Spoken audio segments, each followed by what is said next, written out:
sans faire de bruit et sans consommer d'essence ou très peu. La voiture électrique fait sa place sur le marché. Pierre-Luc Messy a été l'un des premiers propriétaires d'une Chevrolet Volt dans la région d'Ottawa.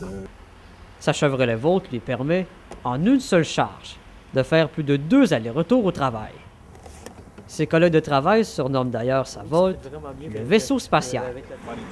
Monsieur Messy est propriétaire de sa voiture électrique depuis le mois d'octobre et jusqu'à maintenant, il est très satisfait. Comme c'est là, moi j'adore la voiture, je veux pas changer rien. Il n'y a pas rien sur la voiture que je peux dire que j'aime pas. Tout est fantastique, tout est automatique presque, la climatisation, tout, c'est vraiment bien.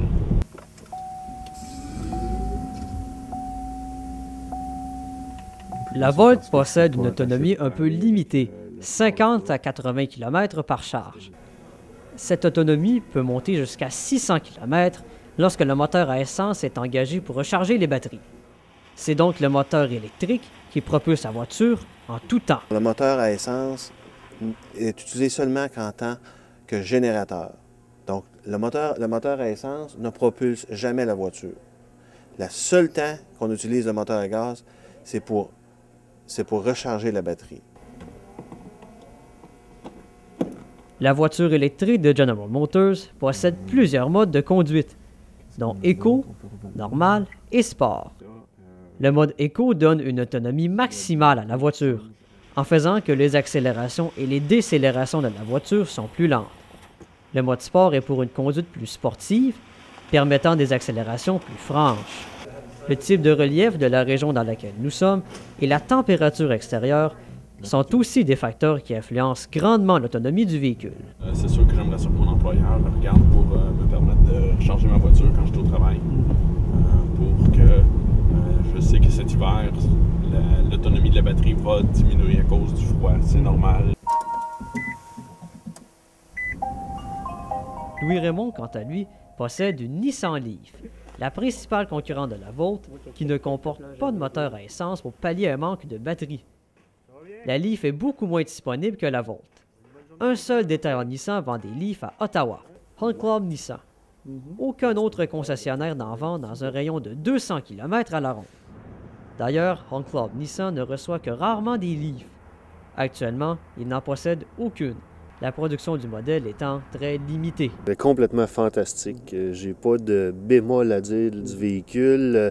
La tenue de route est fantastique, comparable à ce que j'avais avant comme véhicule à moteur. La puissance du moteur électrique est vraiment phénoménale. Pour le moment, la voiture électrique n'est pas faite pour tout le monde. Le prix de base, tant d'une Volt que d'une Leaf, atteint les 40 000 $ et ne convient pas à tous les budgets. Des rabais gouvernementaux à l'achat d'une voiture électrique peuvent atteindre jusqu'à 8 500 $ en Ontario. Quelqu'un qui habite en ville ou en banlieue y trouvera sûrement son compte avec ce type de véhicule, vu les plus courtes distances qu'il doit parcourir. Par contre, ce type de voiture est moins approprié pour un citoyen en milieu rural, vu la faible autonomie de ces véhicules et les installations pour les recharger inexistantes. Donc, c'est une voiture qu'on utilise en ville, en banlieue. Il faut avoir évidemment aussi accès aux infrastructures pour la recharger. Donc, des gens qui vivent en ville, en duplex ou en logement vont avoir de la difficulté à recharger la voiture. Donc, il faut y penser ça aussi. La voiture électrique a maintenant ses adeptes. Ah oui, moi j'adore. Je veux pas la changer pour rien au monde. C'est clair que le moteur à essence, pour moi, c'est terminé. L'avenir s'annonce prometteur pour la voiture électrique. Malgré un prix d'achat élevé et une faible autonomie, les rares exemplaires disponibles trouvent preneur.